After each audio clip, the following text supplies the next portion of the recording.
Pemirsa, 58,36% perekonomian di Jawa Timur ditopang oleh sektor UMKM. Ini menunjukkan bahwa UMKM merupakan sektor penting dan juga tulang punggung bagi perekonomian di Jawa Timur. Lantas bagaimana dengan di Kabupaten Lamongan?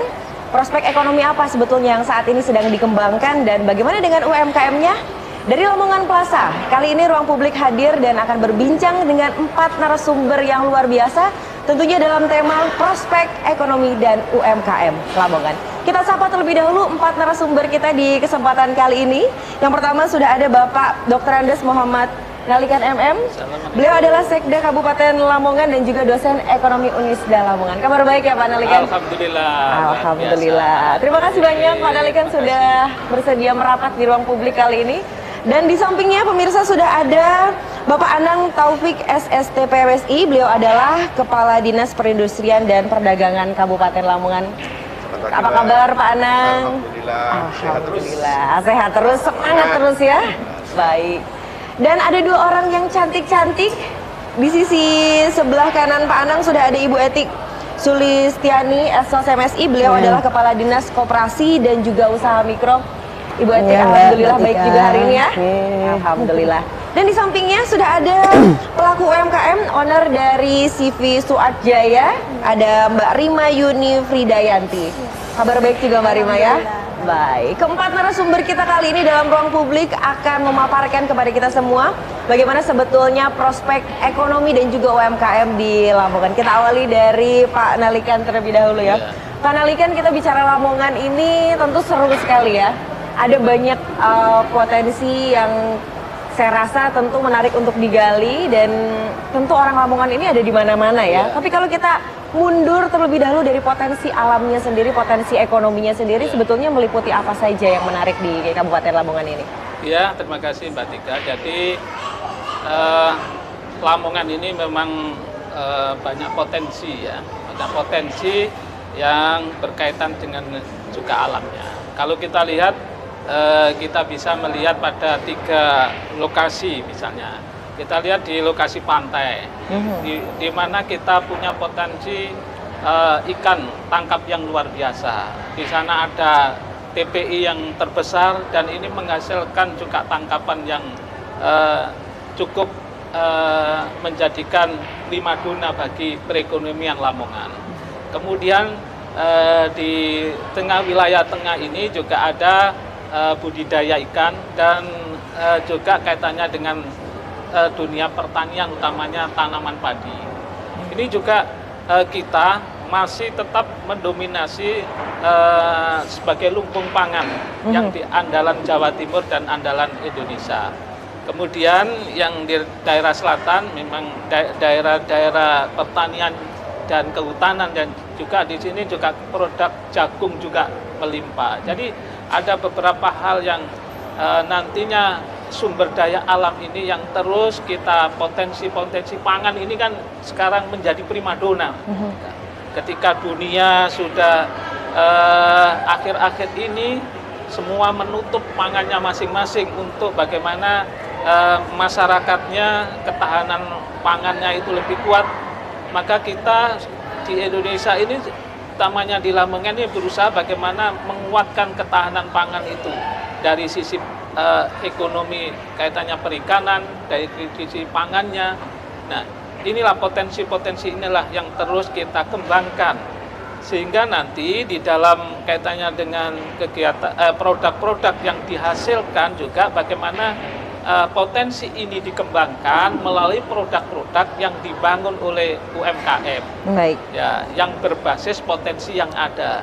Ini yang terus kita dorong sehingga dari hulu hilirnya ini istilahnya orang Lamongan ya keduman semua. Jadi bagaimana hulunya baik itu potensi produknya, kemudian harganya juga memberikan jaminan harga yang bagus. Kemudian hulunya nanti bagaimana pemasarannya, bagaimana, karena kita juga tadi disampaikan Mbak Tika ya, jadi kita punya ribuan orang yang ada di seluruh Indonesia yang punya potensi kuliner yang sebagian besar itu kuliner Lamongan yang mulai soto, penyet, dan sebagainya. betul, Ini betul. mendominasi di beberapa kota di seluruh Indonesia, bahkan mungkin di Malaysia. Nah, konektivitas inilah yang nanti kita kembangkan, kita bangun seiring dengan perkembangan bagaimana mereka berusaha di dunia atau di luar Lamongan. Banyak hal Mbak Tika yang kita kembangkan, potensi perikanan ya berhubungan dengan kuliner yang ada di luar Lamongan. Baik. Nah, ini yang terus kita gali sehingga kita bersama UPD, bahkan Pak Bupati ini bergerak dari beberapa wilayah ke wilayah, ke Atambua, ke Kalimantan, ke Sumatera. Dia dalam rangka salah satunya misi bagaimana ini bisa terkoneksi. Connecting the dot ini tadi ya, betul. antara orang Lamongan yang di mana-mana dan potensi perikanan serta pertanian Lamongan yang luar biasa. Sehingga ini nanti bisa saling membutuhkan, saling ada link yang tepat. Nah, ini akan bisa memberikan dampak yang positif bagi masyarakat Lamongan. Baik. Nah, kalau dari Disperindak sendiri, catatannya seperti apa nih? Ada highlight tadi tentang hilirisasi produk begitu ya, bagaimana produk-produk pertanian, kemudian juga produk-produk perikanan ini kemudian dioptimalkan proses hilirisasinya sehingga menghasilkan produk-produk yang punya nilai tambah gitu ya. Ini kalau dari Disperindak, adakah data-data menarik tentang Kabupaten Lamongan ini? Siap. Terima kasih Mbak Tika. Mungkin mengawali ingin kami sampaikan potensi yang ada di Kabupaten Lamongan kaitannya UMKM. Eksistensi UMKM yang ada di Lamongan ini kalau di data kami memang secara IKM-nya itu ada sekitar 17.808. Baik. Dan sampai dengan 2022 ini mampu meningkatkan pertumbuhan ekonomi ini hampir mendekati 1 triliun Mbak Tika. Ini luar biasa. Jadi mereka melalui KM ini melakukan usaha itu untuk pertumbuhan ekonomi hampir mendekati 1 triliun, tepatnya sekitar 900 sekian miliar. Baik. Dan ini bisa menyerap tenaga kerja 49.925-an. 49.000, Ya. hampir 50.000 ya? Hampir 50.000. Ini tentunya juga suatu potensi yang luar biasa. Tadi apa yang disampaikan Pak Sekda tadi, memang kami lagi push kaitannya dengan itu karena potensi perikanan, potensi pertanian, ini mindset petani dan mindset nelayan ini masih berpikir praktis bagaimana hasilnya itu langsung dijual. Baik. Tapi sebenarnya akan mempunyai nilai lebih kalau ada terjadi pengolahan. Kami kemarin melalui kegiatan yang ada di dinas kami juga lagi masif di wilayah selatan, kaitannya produk jagung ataupun produk-produk yang memang merupakan ciri khas masyarakat selatan, bagaimana dijualnya itu tidak secara langsung hasil panen, tetapi bukan mentah begitu ya, bukan Pak? mentah, iya, tapi akan mempunyai nilai tambah lebih jikalau ada pelatihan. Dan pelatihan di kami pun di tahun ini ada sekitar 408 yang kita latih di wilayah selatan itu di tahun 2023. Bahkan kami bisa memberikan fasilitasi termasuk bantuan alat. Baik. Sehingga akan lebih mengenakkan para pelaku dan potensi serta petani yang ada di wilayah selatan. Ini tentunya merupakan peluang atas peran pemerintah yang sudah sedemikian. Bahkan kami juga tidak hanya pelatihan pada saat tahun ini, kami juga memberikan yang namanya sekarang kan lagi masif kaitannya dengan NIB. Baik. Jadi portal utama pelaku usaha itu kan di NIB, baru dia bisa mengakses izin-izin yang lain.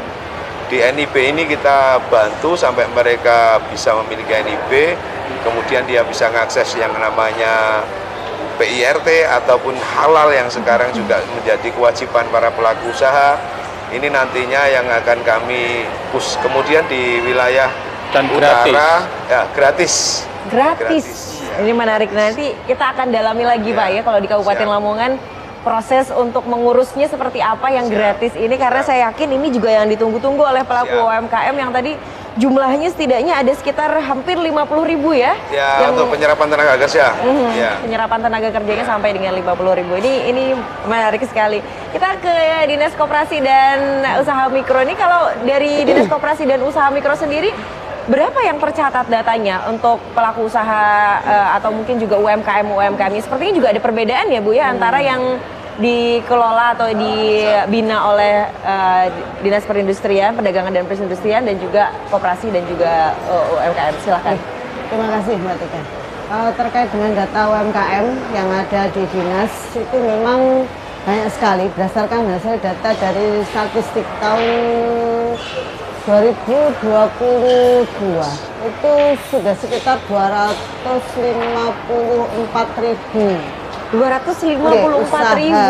usaha mikro. Nah, itu memang seperti disampaikan Pak Sekda tadi, orang Lamongan itu kan semangatnya luar biasa. Jadi walaupun di luar daerah juga pecel lele dan sebagainya itu orang Lamongan semua, nah, apalagi di dalam daerah seperti itu. Kemudian juga terkait ini upaya-upaya Dinas Koperasi dan Usaha Mikro memang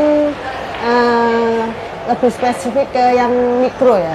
Jadi kami juga ada mulai dari fasilitasi untuk kelembagaannya, ya, terkait manajemen, kemudian juga perizinan, kemudian juga produksi, pengolahannya, bagaimana packaging, terus kemudian juga kita ada pelatihan-pelatihan dan termasuk juga untuk peningkatan SDM sambutan. Jadi di dalam pembinaan UMKM itu kita juga lebih mengedepankan untuk wirausaha baru. Jadi di kami ada program untuk pengembangan wirausaha baru. Di sini pesertanya dari para milenial. Alhamdulillah dalam tahun ini sudah pesertanya sekitar 840-an orang. 840-an orang yang anak-anak muda milenial. Macam-macam, ada yang kuliner, ada yang fashion, ada yang perabot rumah tangga, kria, dan juga ada yang digital. Jadi baik. Ini kita jangan-jangan akan bertambah lagi setelah ini nih Bu nih. Karena mungkin banyak juga pemirsa, terutama anak-anak muda, sekarang tuh semangatnya bukan sekedar menjadi pegawai, tapi menjadi wirausaha. Wirausaha itu menjadi kebanggaan sendiri, rela untuk mungkin bersusah payah begitu ya di awal.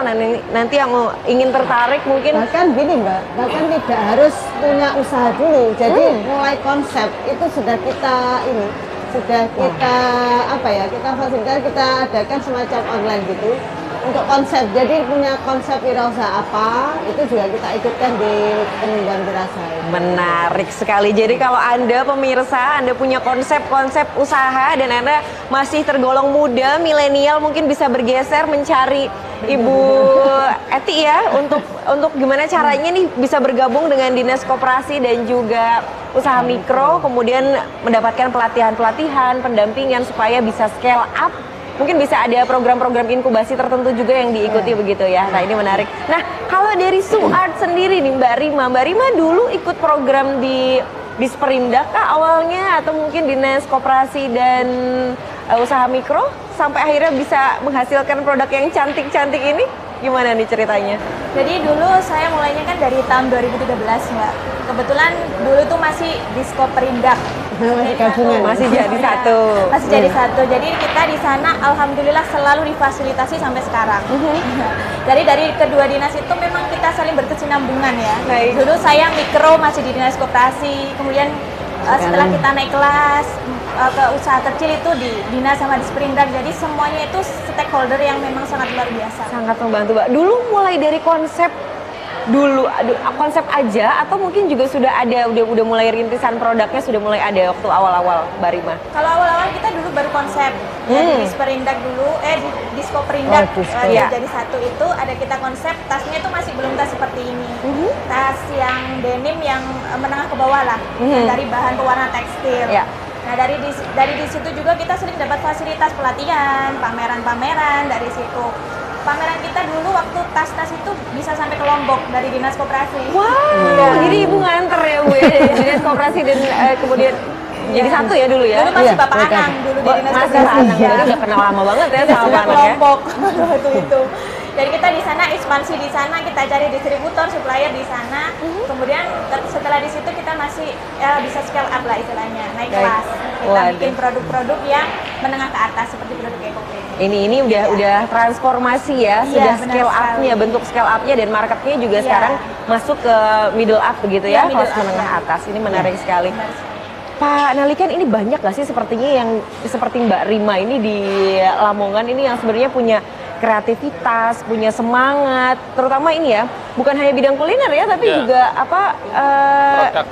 craft ya, Craft. fashion and craft gitu ya. Datanya gimana nih Pak kalau dari Sekda? Kalau kita lihat, Mbak, jadi saya inginkan bagaimana masyarakat Lamongan, bahkan mahasiswa saya itu saya beri beberapa hal, karena saya ngajar di ekonomi, satu hal.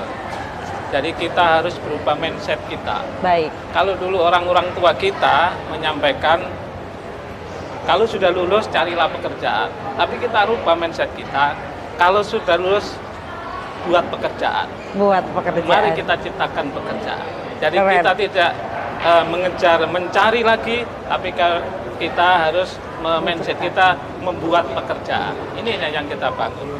Baik. Seiring dengan itu memang di Lamongan memang sebagian besar ini banyak yang kuliner, sebagian besar.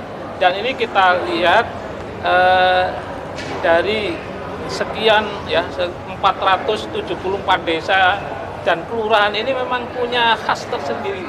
Baik. Iya, Kulinernya begitu ya Pak ya? Iya, jadi ada misalnya kalau kuliner itu berbeda-beda. Misalnya teman-teman di wilayah Sekaran dan Madura itu biasanya pakai dia produk-produk kulinernya itu seafood, Baik. ya, pecel lele dan sebagainya. Hampir semua dari sana.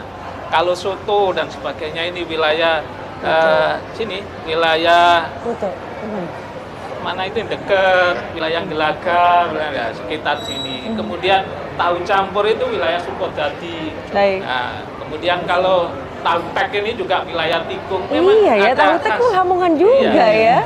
Tahu tek. Kemudian ini memang banyak bervariasi. Kemudian memang sebagian juga ada produk-produk dan craft. Banyak hal yang bisa dilakukan dan ini sudah mulai menjamur lah. Apalagi kita dorong, kita ingin ke depan ini ada sebuah komunitas, ya, sebuah komunitas kita menyiapkan tempat, ya kita persiapkan tahun ini mudah-mudahan selesai apa itu? Co-working space itu, Co-working co-working space. space ya, ya ini Wah, ini disambut kita pasti harapkan ini. ya semua stakeholder utamanya ya kita pingin anak-anak muda kita yang kita angkat, yang tua-tua ini kan, yang sudah senior ini kan sudah bergerak. Nah, ini anak-anak muda ini bagaimana menciptakan sebagian anak muda itu berpikir tadi itu tidak mencari pekerjaan, tapi bagaimana menciptakan pekerjaan. Ini yang kita Waduh, bangun, keren ya. banget. Jadi kalau kamu anak muda, tapi kamu masih mikir caranya mendapatkan pekerjaan, aduh anak muda yang jadul ya Pak ya. Anak muda zaman sekarang itu berpikirnya adalah bagaimana menciptakan lapangan pekerjaan. Dan salah satunya itu juga yang sedang dikembangkan mindsetnya di Lamongan ya, di Kabupaten Lamongan. Dan tadi terbukti misalnya ada 800 sekian begitu yang sudah bergabung dan akan segera menjadi lebih banyak lagi karena akan ada co-working space. Itu akan menjadi tempat berkumpul anak-anak muda yang punya minat untuk membangun usaha, mengembangkan sektor pertanian bisa jadi, atau mungkin crafting, fashion dan lain sebagainya. Segera bergabung, cari informasinya bisa di Disperindak maupun juga di Dinas Koperasi dan Usaha Mikro ya. Menarik sekali. Saya ingin bergeser lagi, ini pengen tahu sebenarnya banyak sekali kan potensi-potensi yang tadi sudah dijelaskan ya. Orang Lamongan ini ada di berbagai wilayah di Indonesia, bahkan juga di luar negeri. Nah, tapi saya penasaran, mungkin kalau data dari Disperindak, adakah informasi terkait dengan ini potensi-potensi perikanannya, kemudian juga potensi pertaniannya, sudahkah juga dinikmati oleh orang-orang di belahan negara lain, misalnya ekspor begitu? Oke, terima kasih Mbak Tika. Kami menyambung apa yang disampaikan Pak Sekda tadi. Dengan jumlah pelaku kita, orang-orang Lamongan yang memang di luar daerah, bahkan Pak Bupati juga masif di tahun ini aja hampir 10 ibu kota provinsi, bahkan ada di negara lain yang Pak Bupati dengan teman-teman sama Pak Sekda ini berkunjung ke sana.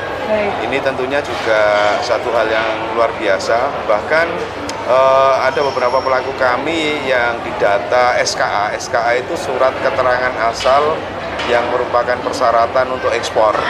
Yang tentu data itu dimiliki oleh pemerintah provinsi sama dari Bea Cukai. ini ada beberapa pelaku kita yang rutin, bahkan bahan mentah dan bahan matang. Ada pelaku UMKM yang jagung, itu di wilayah Kedung Pring itu, Kokonono namanya, itu juga rutin ekspor ke Malaysia, ke Singapura, ke Brunei. Dan ini juga banyak juga pelaku industri dari bahan olahan nelayan, dari mulai rajungan, terus kemudian udang yang di air tawar, itu dikemas bagus juga dikirim ke Eropa sama Jepang. Eropa dan Iya, Jepang ini tentunya terkenal sulit loh Pak iya. ya, market-market Iya. di sana itu ya. Betul, bahkan mohon maaf Mbak Tika, di tahun 2002 akhir kemarin, awal Januari, pemerintah Kabupaten Lamongan itu mendapatkan apresiasi dengan Sidoarjo, itu termasuk kabupaten pendukung ekspor nomor 1. Wah, luar biasa. Ini Boleh tentunya tepuk juga tangannya dong, ini Kabupaten Lamongan. Luar biasa sekali. Dan juga mungkin senyampang yang tadi menyambung yang disampaikan Mbak Tika, kami juga masih ada kolaborasi dengan pemerintah provinsi yang namanya Misi Dagang. Baik. Misi Dagang ini ada di beberapa ibu kota provinsi dan bahkan di luar negeri. Tahun ini kemarin juga ada ke Jepang, ada ke Riyadh, ada ke beberapa negara Asia dan ini sih Asia sementara. Baik. Bersama provinsi ya, bersama pemerintah Iya, provinsi. bersama Mas provinsi. Dagang, Di program provinsi. Ya, ini juga tidak menutup kemungkinan peluang buat para pelaku-pelaku UMKM yang memang berinisiasi ekspor. Baik. Kadang mereka takut ataupun gambling dalam artian untuk itu. Ini tentunya nanti bisa dengan kami kita kolaborasikan dengan pemerintah provinsi. Senyampang kegiatan ini rutin memang oleh pemerintah provinsi. Baik, baik. Dan juga mohon maaf, kami juga sudah berkolaborasi bahkan dengan Bea Cukai. Kami membangun yang namanya klinik ekspor. Mbak Rima ini termasuk salah satu yang menikmati. Jadi para pelaku ini mau ekspor itu kan bingung, takut harganya mahal, kirim ongkosnya mahal, kemudian pihak ketiganya sulit. Di klinik ekspor itu nanti akan disampaikan oleh Bea Cukai bagaimana hal-hal yang memang harus dilalui untuk melakukan ekspor. Nah, jadi itu semacam portal khusus begitu ya, klinik ekspor itu untuk Betul. mencari informasi Ya. sebanyak-banyaknya terkait Betul. ekspor impor seperti apa Ya. begitu. Bahkan terakhir kami juga ingin menyampaikan, kami sampai dengan saat ini pun masih kolaborasi dengan retail modern. Baik. Jadi para pelaku-pelaku Lamongan yang juga berinisiasi mau masuk ke retail modern kayak Indomaret, Alfamaret, macam-macam itu, kita masih bisa memfasilitasi produk-produk yang memang secara kurasi bagus akan masuk ke sana. Waduh. Ini juga menarik sekali ya. Jadi kalau pemirsa di rumah ini sebenarnya bagian dari UMKM di Lamongan dan berniat untuk bisa masuk ke retail gitu ya, retail modern, bisa segera menghubungi Pak Anang atau mungkin juga bisa menggali informasinya di website Desperindak begitu ya. Bisa juga kalau yang mau ekspor langsung aja kita cek klinik ekspor ya Pak ya, namanya klinik ekspor. Itu nanti bisa ada banyak sekali informasi terkait dengan bagaimana sistem ekspor impor terutama di Kabupaten Lamongan. Nah, itu menarik sekali, bisa Anda telusuri langsung. Nah, kalau pameran biasanya ini saya sering sekali datang ke pameran-pameran begitu ya. Ini biasanya salah satu produknya adalah, ini yang memang lagi hits banget sih, itu adalah ekoprint, kemudian juga batik. Ini menjadi produk-produk yang selalu ada kalau pameran-pameran. Nah, tapi kalau dari Dinas Koperasi dan UKM, nah ini apakah ada juga pameran-pameran yang dijadikan fasilitas untuk para pelaku usaha di Lamongan? Ya Mbak Tika, makasih. Kalau untuk pameran itu memang salah satu program Dinas Koperasi dan Usaha Mikro untuk membantu pemasarannya. Jadi melalui secara offline-nya pameran, kalau online-nya melalui media sosial. Untuk pameran kita memang ada program pameran luar daerah dan dalam daerah. Ya. Untuk tahun 2023 kemarin kita di luar daerah itu sebanyak 3 event, yaitu yang pertama di Kediri pada saat Hari Pers, kemudian yang kedua di Jember Hari Koperasi, dan yang ketiga kemarin di Masjid Al-Akbar Surabaya terkait dengan OPOP. Jadi One Pesantren One Product itu kita juga ada stand di sana untuk pameran produk-produk pesantren. Kemudian di dalam daerah Ada pertama di Stadion Surajaya, di GOR sendiri pada saat hari UMKM, juga hari koperasi yang tingkat kabupaten, dan juga ada event-event yang seperti misalnya ada kegiatan dari Dekranasda, kita juga membuat tenan untuk UMKM untuk pameran. Jadi salah satu upaya untuk membantu pemasaran produk UMKM yang ada. Baik, baik. Jadi ada banyak sekali sebetulnya pameran-pameran yang disediakan dan dijadikan fasilitas begitu ya bagi para pelaku UMKM. Bahkan dari OPD lain kalau misalnya ada tema kayak gempur rokoknya yang Satpol PP, kita juga ada tenan di situ untuk produk UMKM. Tapi banyak kan kuliner kalau yang itu. Kuliner ya. Iya. Karena memang yang diminati juga memang kuliner, Bu. Iya. Mbak Rima gimana? Sudah pernah ikut pameran apa aja kalau mungkin dari Dinas Koperasi atau Disperindak? Udah banyak sekali. Udah banyak. Banyak sekali ya. Kalau event tahunan itu kita biasanya kalau di Soan sendiri itu di ulang tahun Jatim Fair, Jatim Fest itu langganan kita tiap Pasti tahun. Ya, ada pasti. stand di sana Dari ya. Disperindak. Kemudian kita juga pernah sampai ke Inakraf juga.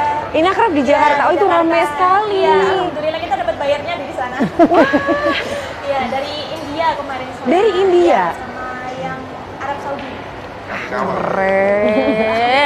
Keren. Jadi produk Lamongan kalau ngelihat begini di India nih Pak nih, Suan ini berarti ya. Iya. Kemudian kan di Inakraf itu juga kan bukan hanya produk saya, ada produk apa kayak tikar, tenun itu juga alhamdulillah. Kalau tenun itu tikar, orang India itu suka banget borong semuanya kemarin di Inakraf. Baik. Tikar anyaman apa itu Mak? Yang Dari anak kuliah, Pak. itu diborong sama orang Diborong sama India. Waduh. Dan saya kan diikutkan sebagai salah satu yang jaga stand juga di sana untuk mengetahui lah situasi di Inakraf itu seperti apa. Aduh, menarik sekali ya. Jadi ini Mbak Rima ini udah salah satu pelaku usaha atau pelaku UMKM di Kabupaten Lamongan yang sudah merasakan betul ya fasilitas dari Dinas Koperasi, kemudian juga dari Disperindak dan tentunya pemerintah Kabupaten Lamongan. Dan wah, nanti kita akan gali lagi nih kisah suksesnya ya. Pemirsa, nanti kita akan gali lagi bagaimana keseruan dari pengembangan dan juga mempotensikan UMKM di Kabupaten Lamongan. Jadi jangan kemana-mana, tetaplah bersama kami di Ruang Publik.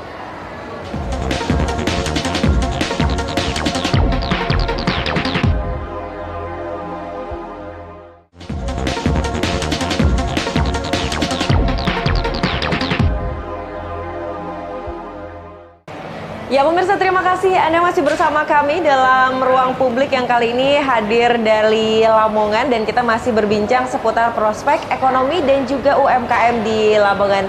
Kita langsung ke pelaku usahanya lagi, kita kembali ke Mbak Rima. Mbak Rima, tadi di segmen pertama kita sudah sedikit berbincang ya bagaimana sebetulnya proses SUART ini berawal dari 2013, kemudian sekarang sudah berusia 10 tahun harusnya ya. Ada beberapa transformasi juga tadi sudah dijelaskan, tapi sedikit mungkin kalau bisa dibocorkan ini omset. Ini biasanya ini pertanyaan yang ditunggu-tunggu sekali nih oleh pemirsa nih. Omsetnya sudah sampai berapa kira-kira kalau sekarang nih selama 10 tahun berwirausaha?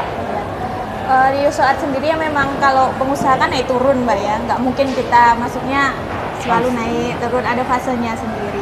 Untuk di Soat ini alhamdulillah dulu waktu masih mikro itu sekitar 20, 30, kalau sekarang ya bisa 50 sampai 100 juta tiap bulan. Tiap bulannya gimana? Kamu masih mau cari kerja di tempat orang apa mulai usaha? Sudah terbukti ya, 50 sampai dengan 100 ya. Ini berarti terhitung sudah menengah ya? Usaha kecil menengah, usaha kecil, masih kecil ya, masih kecil. Nah. Kalau menengah itu di atas 500. Menengah itu di atas 500, tapi ini sudah luar biasa. Tadi sudah dapat buyer juga dari luar negeri ya. Tapi pertanyaannya begini, Mbak Rima ini usianya masih Saya 31 tahun. 31 tahun. Banyak nggak sih teman-teman yang usianya 30-an atau mungkin 20 sekian menjelang 30 ini yang juga menjadi pelaku-pelaku usaha atau UMKM di Lamongan, teman-temannya Mbak Rima? Ya banyak, alhamdulillah seusia saya. Dan kebetulan dulu juga ada komunitas khusus fashion juga famous di Lamongan, itu anak muda semuanya. Anak muda Iya, semuanya anak muda ya? semuanya. Dan untuk teman-teman yang sebaya saya memang kita lebih nge-push ke kayak ke marketingnya atau kita lebih banyak sharingnya lah sama teman-teman itu. Jadi alhamdulillah sangat berpengaruh juga untuk produk-produk kami untuk dikenal lebih baik. Baik. Tapi kalau misalnya Mbak Rima menceritakan perjalanan 10 tahun ini yang menjadi kunci sukses itu Konsisten. konsisten.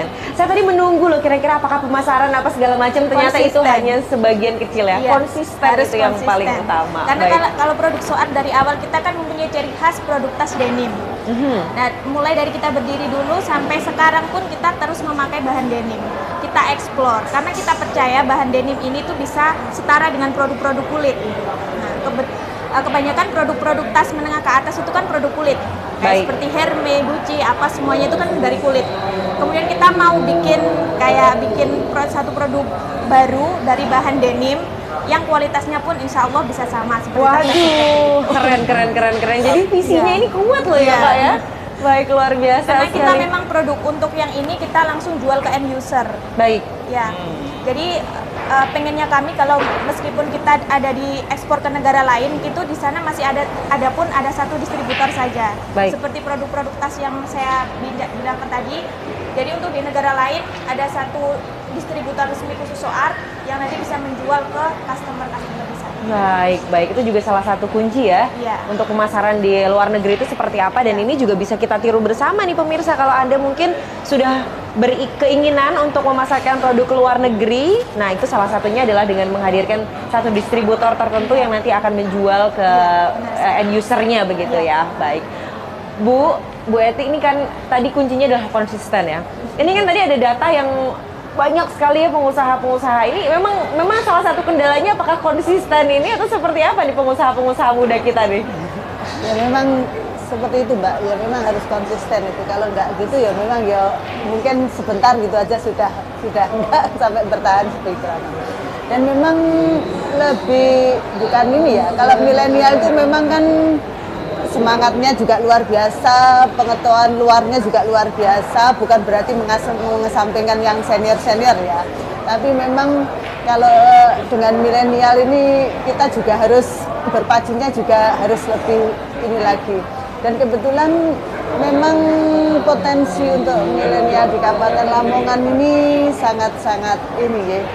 Makanya dari Dinas Koperasi dan Usaha Mikro untuk milenial ini kita memang lebih agak berkonsentrasi di situ karena memang juga harus mengikuti trennya perkembangan zaman. Tren perkembangan Iya, zamannya ini yang perkembangan cepat adaptifnya ini anak-anak muda, terutama mungkin dalam hal pemasaran begitu ya, iya. pemasaran digital. Karena hanya dengan gini aja sudah datang sendiri. Sudah datang sendiri, nggak usah Iya, ribet-ribet nggak kalau usah anak-anak muda ribet-ribet ya. dan sebagainya. Sementara ya di kami kan ada dua ya, ada koperasi, ada usaha mikro. Nah ini koperasi ini yang kita pacu juga untuk bisa seperti milenial juga, walaupun agak-agak sulit, agak-agak ini tapi tetap kita pacu juga. Jadi memang kebetulan koperasi dan usaha mikro itu saling membantu, saling mendukung. Walaupun mungkin juga kalau di desa agak sulit juga, tetapi tetap kita pacu untuk ini. Makanya kita juga mengenalkan dengan marketplace dan sebagainya. Kita kalau ada kegiatan kita undang untuk sosialisasi saja dulu, biar nanti ini termasuk untuk kris itu juga kita, walaupun kadang sulit juga, tetapi karena lebih percaya manual. Iya, masih percaya manual ya. Jadi, Tapi Bu Eti, kalau misalnya tadi dari koperasi sendiri, kira-kira penyerapan modal begitu ya, itu sampai sejauh apa? Soalnya kan ini tentu sesuatu yang sangat berpengaruh ya untuk bisa UMKM itu kemudian bisa scale up. Ini kan permodalan tentu yang menjadi salah satu fondasinya begitu ya. Selama ini seperti apa? Kalau terkait permodalan dari koperasi tentunya lebih lentur ya dibanding dengan perbankan. Karena memang kalau perbankan kan mungkin ada syarat-syarat yang harus ini. Kemudian kalau misalnya ada catatan dari BI, ada catatan tunggakan di sini kan sudah nggak bisa lagi. Tetapi kalau di koperasi kan bisa mau mungkin 1 tahun tuh kalau sudah lunas pinjam lagi kan bisa. Nah itu lebih luas, lebih ini.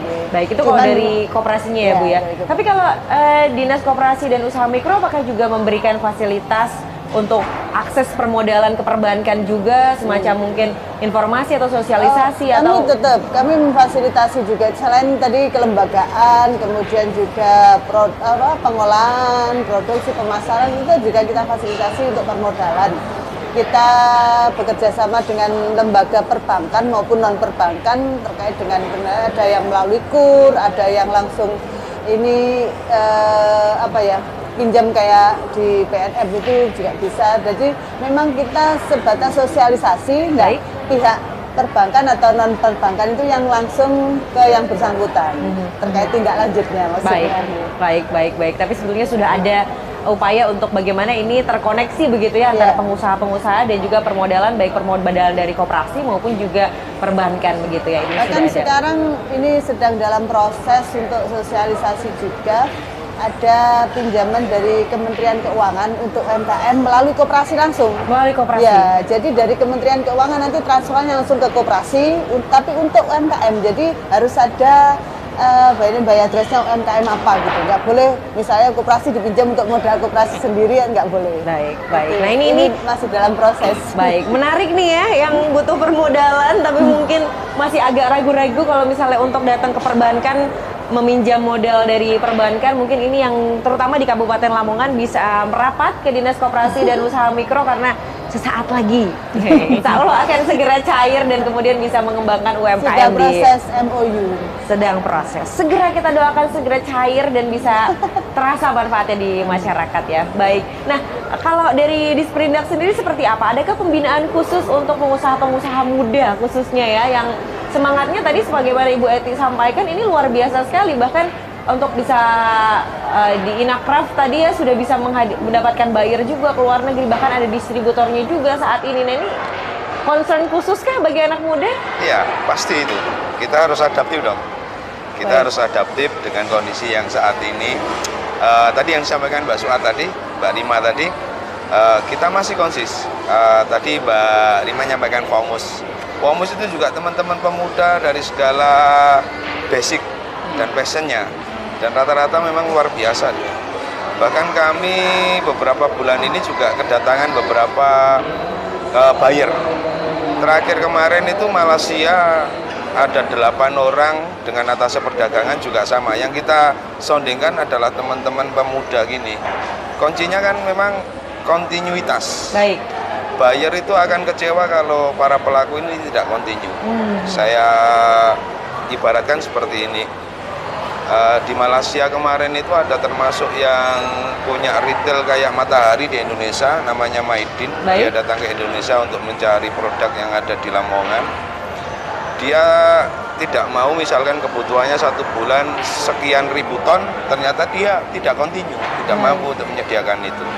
Ini yang kita harapkan dari teman-teman pelaku muda bisa menyesuaikan itu. Bahkan kami juga selalu intens yang tadi Inakraf, kemudian pameran-pameran yang memang levelnya sudah level high lah kalau kita mengadakan pameran. Karena kalau di Inakraf Mbak Tika tahu sendiri kan, masuknya harus bayar.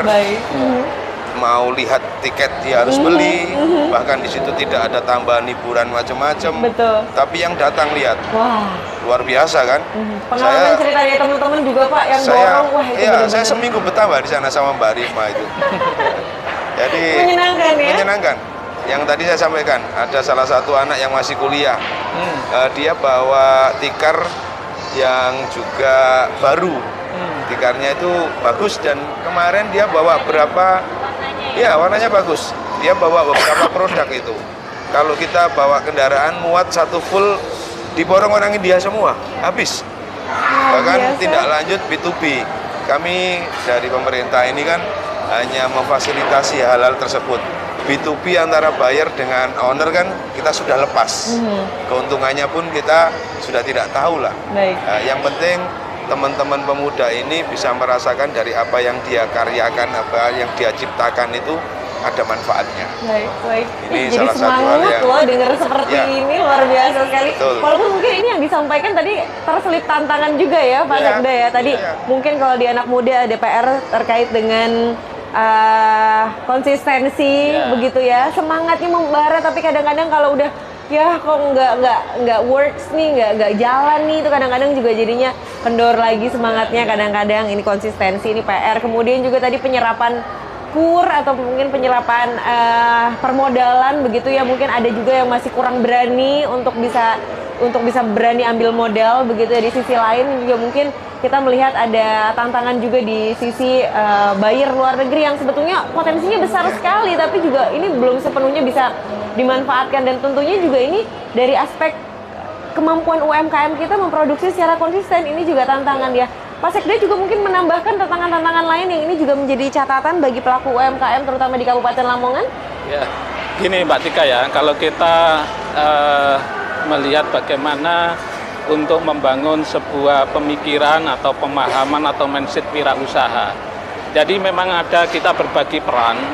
Kita masyarakat dalam hal ini utamanya kawula muda ini memang kalau sudah punya kekuatan mindset kaitannya wirausaha, tadi wirausaha itu punya mental yang harus baja.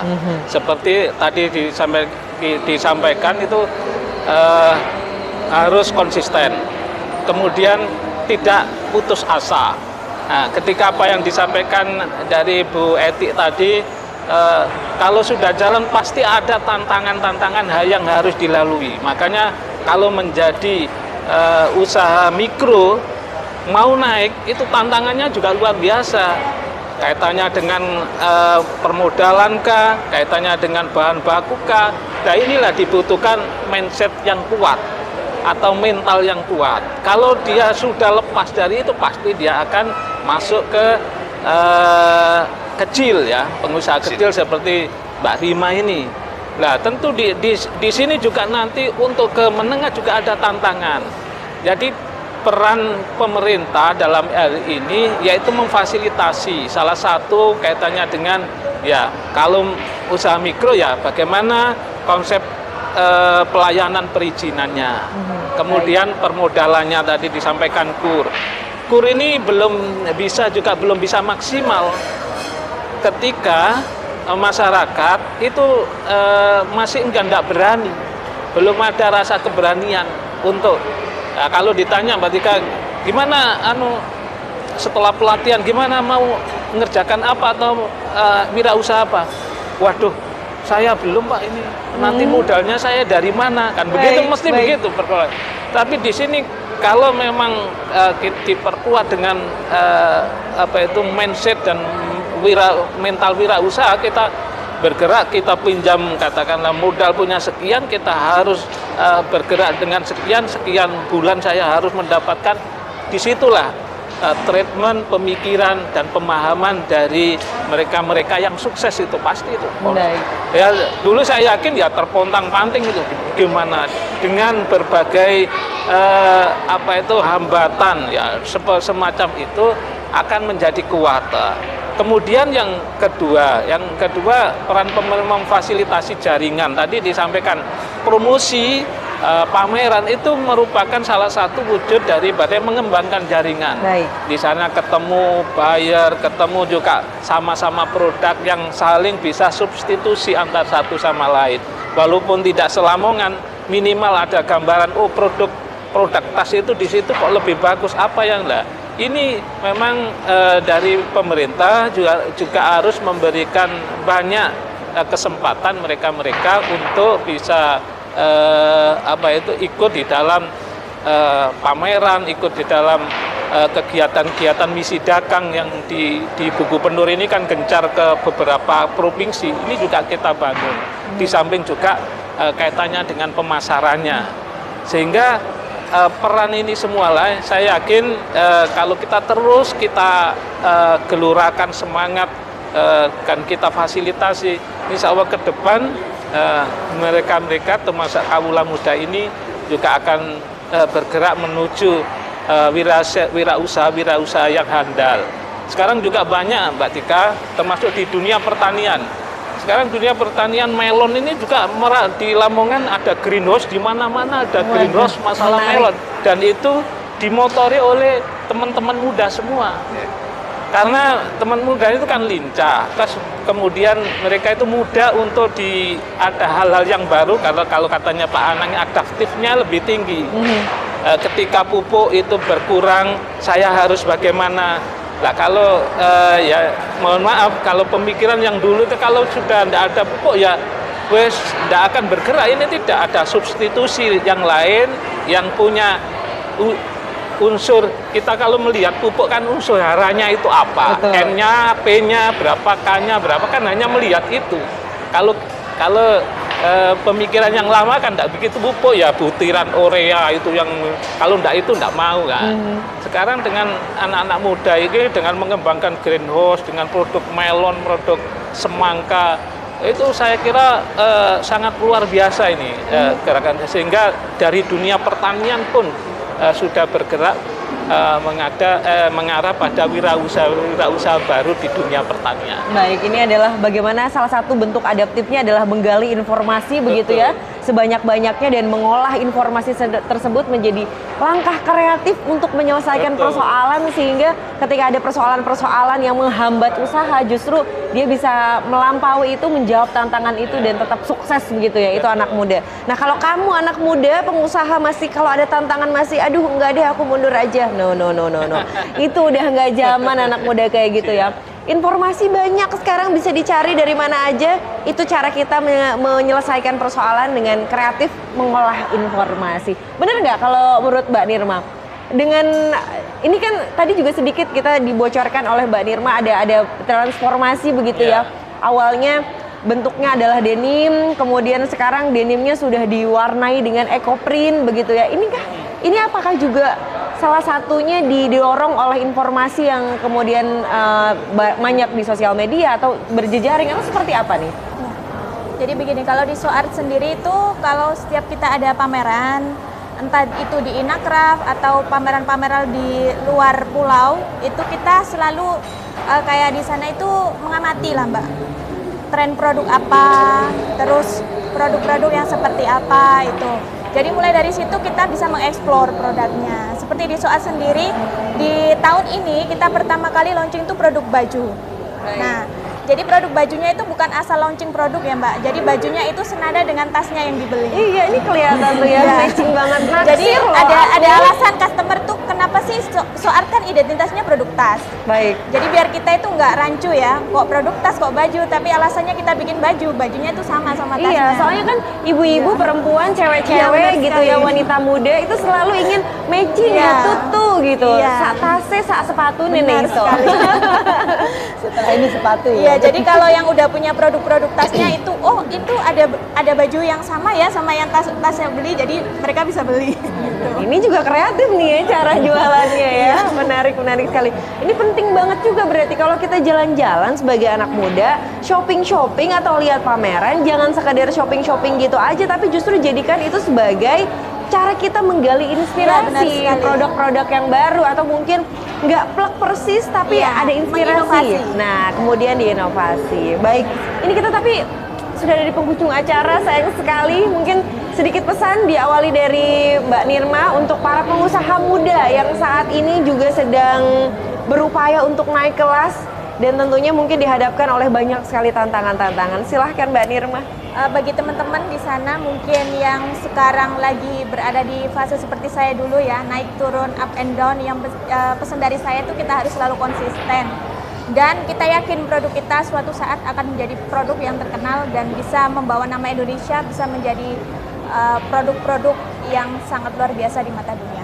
Ya, semangat terus.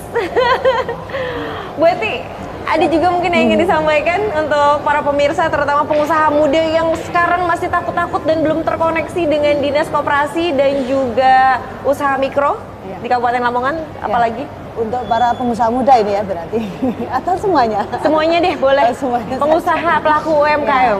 Ya, para pelaku UMKM ini saya minta tetap semangat dan terus berdaya. Ya. Siap, Dinas Koperasi siap untuk mendampingi mulai dari kelembagaan, produksi, pemasaran, permodalan, ataupun juga pelatihan. Jadi kami ada rencana ke depan, kami juga ada klinik UMKM, tapi ini masih dalam proses juga. Baik. Jadi nanti kalau UMKM-nya sakit, karena apa itu nanti kita masukkan klinik, jadi ada solusi harus bagaimana. Wah, ditunggu banget. Jadi bisa langsung masuk ke klinik, nggak apa-apa, nggak akan disuntik, cuma akan dikasih informasi yang banyak, dikasih pengetahuan banyak supaya sembuh dan bisa menjawab tantangan. Atau bagaimana gitu ya. Oke, terima kasih banyak Ibu Ati. Berikutnya Pak Anang. Pak Anang ini di motivasi dong para pemirsa terutama pelaku UMKM supaya bisa ekspor, berani ekspor dan nggak sesulit itu loh ekspor. Silahkan. Ke semuanya, teman-teman pelaku UMKM dan juga mungkin ada anak-anak muda yang juga kebetulan menyaksikan acara ini. Silahkan merapat ke pemerintah Kabupaten Lamongan, ada di Disperindak, ada di Diskop, bahkan juga ada beberapa dinas yang juga mengampu UMKM. Ada pertanian, ada peternakan, ada perikanan. Itu merupakan peluang dan potensi, apalagi di zaman yang saat ini, zaman yang luar biasa, peluang bisnis banyak sekali. Tinggal panjenengan mau memanfaatkan, itu nanti yang akan sukses. Satu pesan Mbak, di Jakarta ada yang namanya Blok M. Di Lamongan ada yang namanya Wingko Babat. Baik. Para pelaku UMKM, kamu harus kuat agar bisa menjadi hebat. Keren. Setuju banget kalau kamu para pelaku UMKM masih takut-takut, masih sering lemes-lemes begitu ya, nggak semangat, nggak zaman. Harus kuat mentalnya tadi ya. Pak Sekda, ada juga mungkin yang ingin disampaikan untuk para pemirsa, silahkan. Satu hal tadi sudah saya sampaikan, saya perkuat lagi bahwa utamanya teman-teman yang muda dan semuanya saja jangan mencari pekerjaan, tapi ciptakan pekerjaan.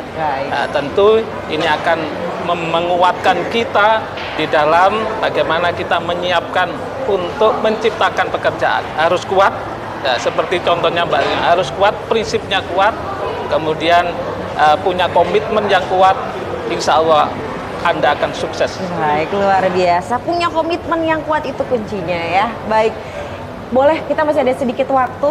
Saya ingin Mbak Rima sedikit menjelaskan mungkin produk-produknya ini apa aja dan bisa diakses di mana untuk tahu banyak informasi tentang Su Art ya. Oke, silahkan. Boleh ya Pak ya, kesempatan ini UMKM. Pitching ini ya. Pitching boleh. Pitching ini salah satunya sebenarnya apa aja di antara yang dibawa ini? Sekarang jadi So Art itu salah satu produk tas yang bertanggung jawab untuk lingkungan, fashion, dan sosial.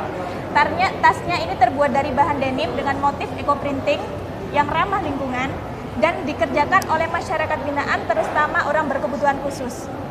Jadi melalui proses produksi ini, So Art mampu hadir menghasilkan produk tas yang ramah lingkungan dan bertanggung jawab. Untuk membeli produk kami juga, kalian bisa akses di sosial media kami, di Instagram di @soartofficial atau di Shopee, dan di semuanya itu juga mumpung akhir tahun ini kita ada promo. Wow, menarik. Ada event year end sale. Wah, ini. Jadi diskonnya sampai 50% loh, Pak. Wow. Perempuan-perempuan merapat nih ya, harusnya ya. Langsung aja. Iya, dan ada juga baju-baju baru juga yang seperti saya pakai ini edisi kemarau. Kemudian untuk warna-warna ini juga warna-warna edisi kemarau. Aduh, keren sekali. Jadi ada edisi-edisinya tertentu ya. Ini pitchingnya udah keren banget loh. Ini pitching begini juga diajarin sama dinas koperasi ya. Susah nggak Bu ngajarinnya kalau Mbak Rima ini dulu Bu? Saya diajari Mbak Rima juga sih. Oke, menarik Ada sekali. edisi penghujan Bang, musim hujan Ada, Bang. Ada, Pak. Segera ya, abis ini ya. Ya, kan ini edisi kemarau kemarin, ini Desember ada lagi, Mbak. Bocorin dikit mungkin warnanya bakal seperti apa Kalau kalau di edisi penghujan besok warnanya biru. warnanya Ini cuma biru. warna indigo. Baik. gitu, Wah, gitu. warna Ya, aslinya ya. denim ya. Ya. Iya, ini menarik. Pakai warna alam. Wah, menarik sekali. Pak Anang tadi disebutkan sedikit oleh Mbak Rima ini produk-produknya ini adalah ramah lingkungan gitu ya. Sedikit mungkin dibocorkan juga ke pemirsa di rumah yang saat ini mungkin usahanya ini bergerak di bidang-bidang yang ramah lingkungan atau sustainable gitu. Prospeknya di luar negeri seperti apa Pak? Bagus, memang ini yang lagi dicari, Go Green kan. Termasuk makanya kemarin Mbak Rima ini kita fasilitasi dan juga kita kolaborasikan. Gift souvenirnya G20 kemarin kan juga dari beliau. Wah, keren. Oh, mantap. Ini luar biasa. Iya, jadi 20 yang di Bali itu.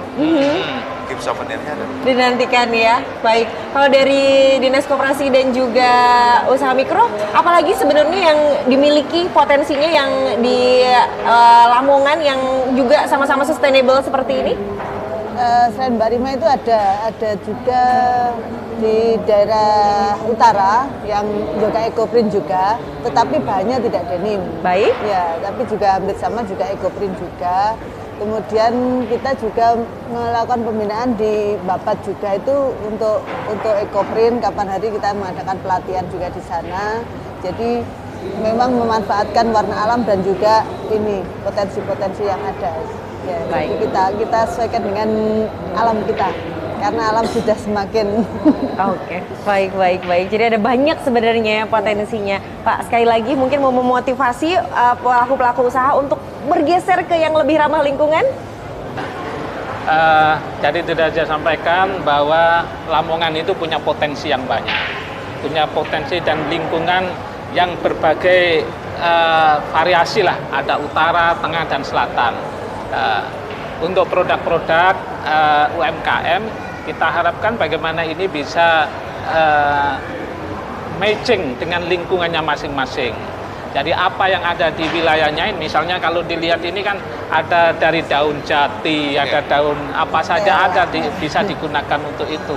Dan kemudian produk-produk yang lain, baik itu produk perikanan, bagaimana produk-produk ini bisa simetris dengan lingkungannya dan itu bagus untuk kesehatan. Saya kira itu semangat terus dan mari kita jaga lingkungan kita untuk produk yang berkualitas. Baik, luar biasa sekali. Terima kasih banyak Pak Nalikan, Ya. Pak Anang, Bu Eti, Mbak Rima, luar biasa sekali bincang-bincang kita kali ini. Semoga menginspirasi pemirsa semua yang terutama yang sedang bergerak sebagai pelaku usaha UMKM. Semoga semuanya menjadikan inspirasi dan kita semua bisa menjadi tulang punggung ekonomi di Jawa Timur dan juga di Indonesia. Saya Tika Aziz pamit, sampai jumpa di ruang publik berikutnya. Wassalamualaikum warahmatullahi wabarakatuh.